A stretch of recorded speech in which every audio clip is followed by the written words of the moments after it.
Hey guys, so we're going to work on some hips today, starting with two different adductor stretches. We're going to do the frog stretch.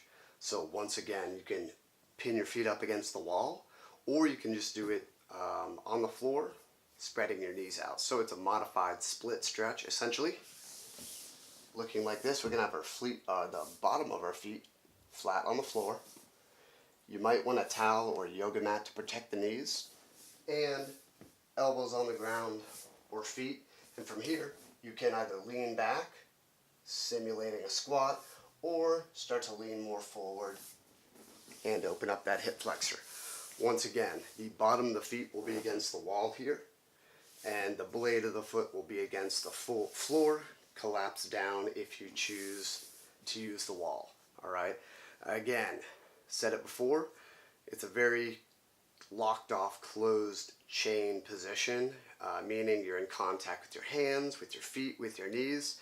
So if you lack flexibility or range of motion, your body is going to contort because the floor is not going to contort to compensate for you.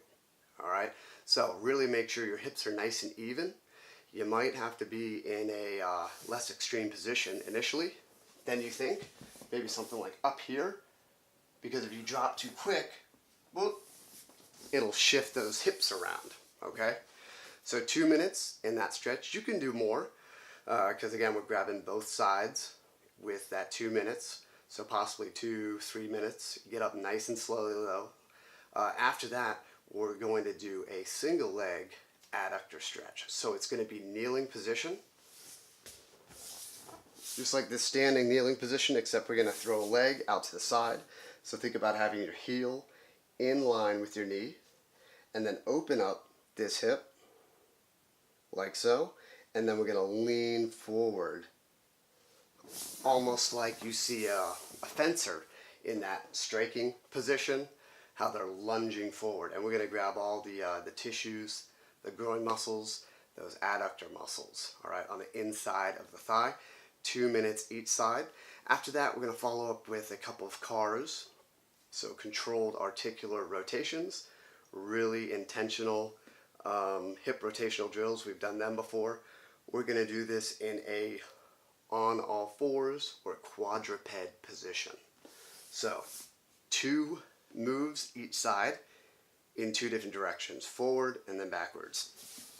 So line up with the hands underneath the shoulder, knees underneath the hips, and we're going to grip the ground with our fingers and almost try to spin the floor using your back, like that, just to get more tension.